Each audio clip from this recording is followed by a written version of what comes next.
Over the past 3 years, the activities of the extremist group, so-called Islamic State, have made many headlines.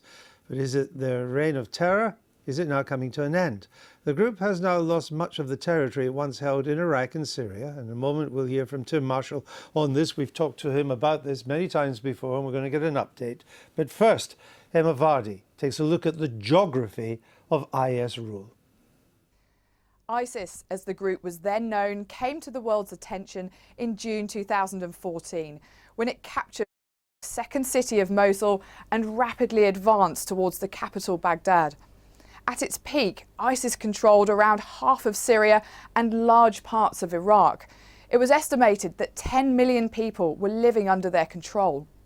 The jihadists proclaimed they had established a caliphate and renamed themselves Islamic State.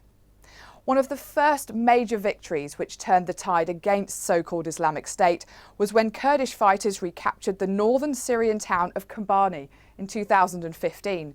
And since then, Kurdish-led forces have driven IS out of thousands of square kilometres of northern Syria.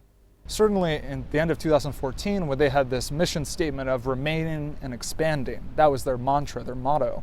But nowadays, they're not remaining and they're certainly not expanding. And so their fundamental elements to their success story 2014 have been challenged. And so how the organization continues to adapt under this withering fire from the anti-ISIS coalition is a huge question going forward. The current focus of the battle in Iraq is for control of Mosul, the jihadists' last major stronghold here.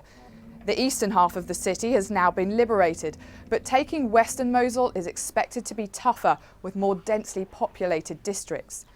As IS has lost key cities, another crucial factor weakening the group has been its loss of funding. By the end of 2014, the maximum amount of money that was earned by ISIS, we estimate, is about $2 billion.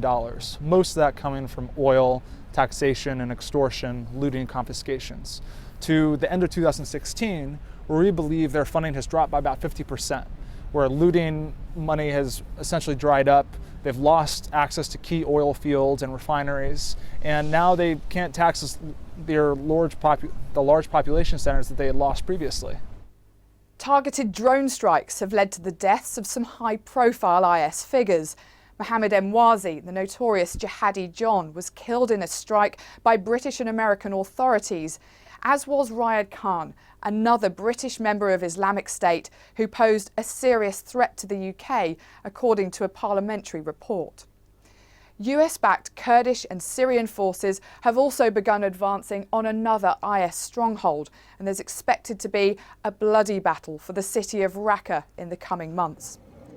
Black flags are no longer flying over many areas they once were, such as here in Tabqa, which was taken back from IS by Syrian Democratic Forces within the past week. Many smaller villages have also been liberated from IS control, but those on the ground say defeating IS in the more populated towns and cities is much slower work. I spoke to journalist Habar Othman over Skype from northern Syria yesterday morning. He described how IS are resorting to ever more brutal tactics. In small villages, ISIS fighters don't show any resistance, because if they did any resistance, Syrian Democratic Forces on the ground, they will give a coordinate to the alliance aircraft and they will bomb the area directly. But the situation is completely different regarding big towns and cities. In the big towns, ISIS is avoiding direct engagement, and they are fighting with small group and using hit and run tactic. Sometimes they are using civilians as a human shield. IS has now lost more than half the ground it once held. But the battle to eradicate the group will continue to result in many lives being lost on all sides. Fighting groups on the ground, in conjunction with airstrikes from the US-led coalition, will ensure IS territory continues to diminish in the months to come. But what is less clear is what comes next.